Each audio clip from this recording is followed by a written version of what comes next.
You are now listening to the Theme Park Hipster Show, episode 11. Hey, Theme Park Hipsters! It's your host, NikkyJ, and I am here to help you plan the best solo theme park vacation. Today's episode is brought to you by ThemeParkHipster.com. Theme Park Hipster is your complete source for solo theme park adventures.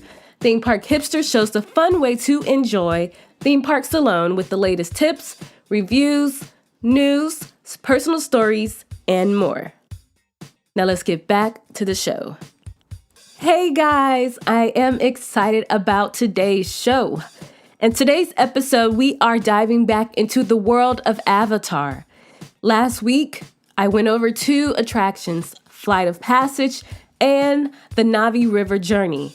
This week, I want to go through what to eat in Pandora, where to shop, how to maximize your day, the pros and cons, and my final thought about Pandora, the world of Avatar.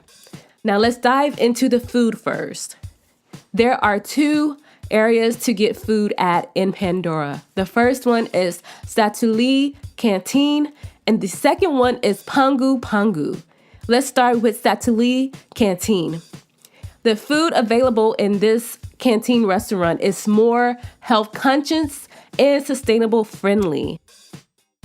I have to admit, I was a little hesitant when I got there, but I did dive in and try the different items on the menu. I tried the steamed buns, the build your own bowl, and some of the dessert that was offered. The cheeseburger steamed pies were bao buns that were stuffed with ground beef, ketchup, mustard, pickle, and cheddar cheese served with crunchy vegetable slaw and vegetable chips. The cheddar taste wasn't overpowering. The winner of the show, however, was the actual bao bun. The bun was definitely what you would expect from a traditional steamed bun. The texture was fluffy, soft, and moist. I could have just ate the bun alone because it was absolutely remarkable. It also came with coleslaw, as mentioned earlier, and what seemed to be homemade chips, which were also topped off with boba balls. I mean, guys, this was a really, really delicious dish. Then I had the chopped wood grilled chicken bowl. I was happy to try this smoky chicken goodness. The bowl included chicken thighs cut up and marinated with garlic and olive oil topped with crunchy vegetable, vinaigrette, and chimichurri sauce. It was placed on a bed of kale and romaine lettuce mix. You can also add brown rice to this if that's kind of how you like your bowls, with a mixture of lettuce and brown rice, or you could just do either or. You get to choose. Then we got done with our healthy options and went to the dessert menu. On this dessert menu, I tried the blueberry cream cheese mousse, which you probably have seen the images online because it's so vividly blue and so Pandora, if that's even something you could think about. But it was delicious, and the blueberry taste was not too overpowering, which was one of my main concerns because I'm not really into blueberry flavored things. The blueberry cream cheese mousse had a passionate fruit curd on top that provided a superb balance and texture. The next dessert that I tried was the chocolate cake with a crunchy cookie layer and banana cream topping. The cake was my favorite dessert that was offered in the canteen. However, at first it was hard for me to eat because the chocolate was so rich, guys. I mean, I love chocolate, but it was thick and you needed a lot of water to drink that down. But I really thought that it would have been better if it was cut with some type of dairy product like ice cream or whipped cream. As the cake sat longer, it got softer, and that was when I then combined the banana cream top with the crunchy cookie layer and a little bit of the chocolate cake, and that was a superb, delicious taste of joy in my mouth, and each bite got sweeter, better, and deliciously more intense. So I guess the tip right there is to kind of let the cake sit for a while and do what I just did. Add a little bit of that banana cream, a little bit of that crunchy cookie layer all in one bite, and you will have the perfect dessert. Next up, we head to the adult beverages that was offered, and I tried the Dreamwalker Sangria. This refreshing signature blue drink had mixed reviews among the company I was around. The main concern that you're probably going to be more aware of is that if you're more of a sweet wine drinker, then you may not be a fan of this because it's a bit on the dry side. If you are a wine person and it doesn't matter if it's dry or sweet, then you will enjoy the Dreamwalker Sangria. One thing to note about the Santouli Canteen is that it does offer breakfast. Some of the options include still cut oatmeal, a fresh fruit plate, breakfast steamed pod, which are bao buns filled with scrambled eggs, bacon, spinach, cheddar cheese, and served with pickled slaw. There's also the pork hash, steak and eggs, and French toast. There are also some drinks that I did not mention that I just kind of want to let you know about them. There is the Pandoran Sunrise, which is only served during breakfast. And there is the Pandoran Sunrise with a Navi flute cup. And the flute cup is just a souvenir cup that is Pandora themed for an upcharge that you can take home. But you can just get the Pandoran Sunrise, which is a refreshing balance of tropical juices blended with Powerade melon. And you don't have to have a souvenir cup, which will add an extra $10 to the cost of this $4.50 drink. Then there's the Bloody Mary cocktail, which is only served during breakfast. The Dreamwalker Sangria, as I mentioned before. Hawk's Grog Ale, which is a beer that is made for Pandora World of Avatar. And a few other wines and beers, such as the Banshee Chardonnay and the Banshee Pinot Noir. Let's head over to the second place to get snacks, which is Pangu Pangu. Now, Pangu Pangu is a must-do spot in Pandora. There are two drinks that they offer because this is more like a snack spot, whereas this Santouli Canteen is more of a sit-down, quick-service restaurant. But at the Pangu Pangu, be sure to try both drinks. The Night Blossom, which is a non-alcoholic kind of frozen drink, and which is going to be perfect for the summertime here in Florida. And their margarita. It is, everybody raved about it. For me, I'm not really into like frozen drinks, and especially frozen drinks that are really sweet, but everyone loves this.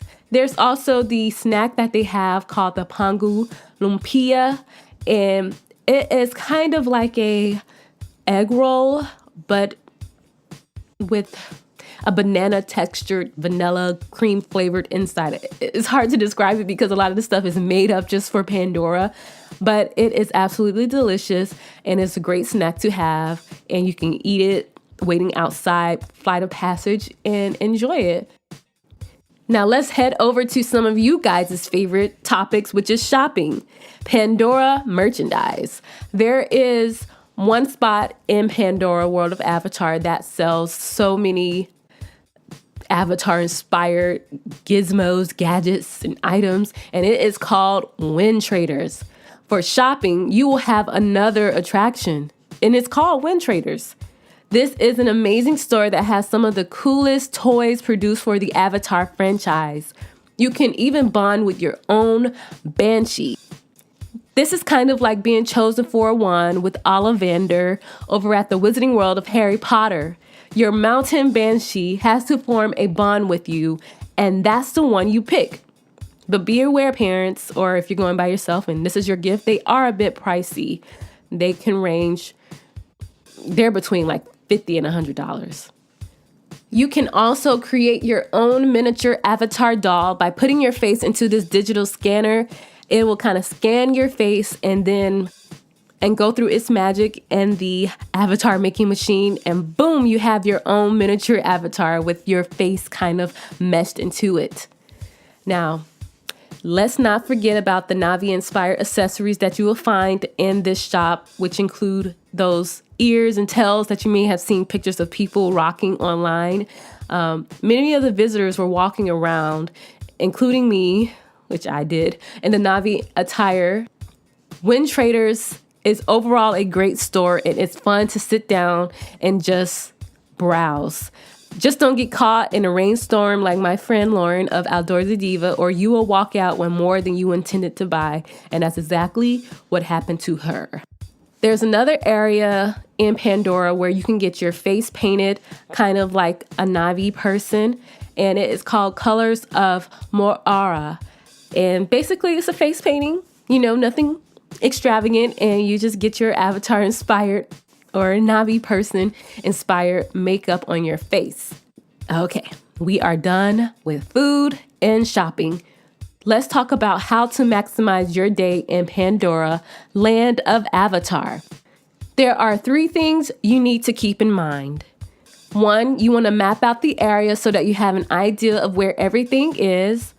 2, you want to plan to arrive to Animal Kingdom early, especially if you are able to take advantage of any of the extended hours or early park admission that Disney offers at its on-site hotels. Make sure if you are staying on site that you take advantage on a day that Animal Kingdom is either open early or open later for those particular guests. That way you will definitely be able to explore Pandora the best way. 3, you want to schedule your dining in Pandora either before the lunch rush or afterwards. This tip increases your chances of a shorter wait time and an opportunity to get a great prime seat, especially in Century Canteen. Let's talk about some of the pros and cons of Pandora, guys, because I think this is very important for you to know. Pros: it's an all immersive world. I think that anyone who appreciated the Avatar movie will enjoy this park. Even if all the details are not understood, you are just going to love this park. You're not going to feel like you are in Walt Disney World anymore. Another pro is the wonderful storytelling. I love how Disney incorporated their signature storytelling from the gates of Pandora and throughout the land. You even receive a Pandora field guide to help you understand the Na'vi culture and language.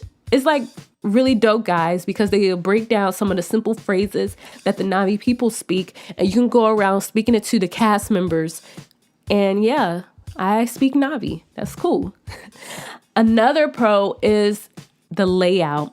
It has a great layout for the space that they have. I think it's about 12 acres, but it didn't feel like it was super big. The landscape made me feel like it was kind of hugging me. It's very intimate, but there were also, at the same time, lots of space for guests to walk through without it feeling so congested. Another pro, and my last pro about Pandora, is that it has great dining options. I enjoyed the cuisine more than I thought I would. I had no intentions of eating in Pandora when I went. I was just going to go get on a ride and leave. But I'm so happy that I was able to try the salad bowl with the grilled chicken and the steamed buns and even some of the drinks and desserts. It was way, way better than I thought it would be. One of the cons for Pandora is the massive queue associated with Flight of Passage. It is going to be a long line to walk through. Just to walk through, even if it's a short day, the line is very, very long.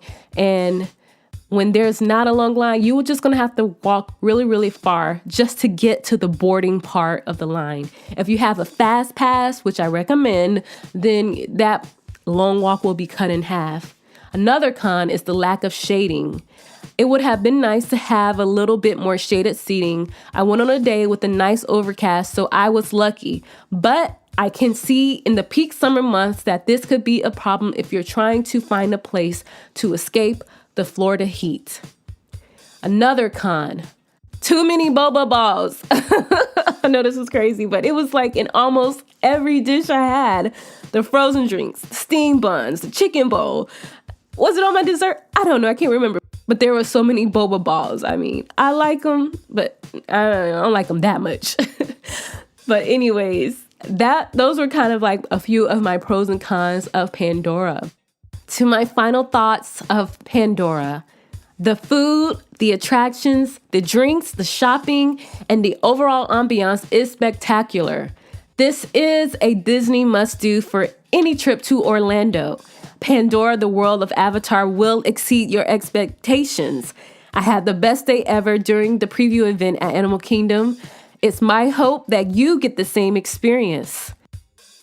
So to book your Pandora vacation, visit destinations in Florida, My Choice, and authorized Disney Vacation Planning. If you want more theme park tips, remember to visit ThemeParkHipster.com. Now, I want to take this time to thank you for listening to this episode of the Theme Park Hipster Show. You guys have been so supportive and I truly appreciate it. Also, thank you for getting through this episode with me because I am still getting over a really nasty cold, in case you can tell in my voice, but I had to rock it and knock it out for you guys. Thanks again for listening. Remember, you can find me on most social media platforms by just searching ThemeParkHipster.com. We can also continue this conversation over in Facebook in the Theme Park Hipsters group, or just visit ThemeParkHipster.com. I'm there. I'm on Instagram. Wherever you want to find me, you can find me. Thank you so much. And until next time, happy park hopping hipsters. The content on the Theme Park Hipster Show represents my own and not those of any organizations or activity mentioned. I am just someone here who likes to share my own stories to you and hope that I can help you have the best vacation ever.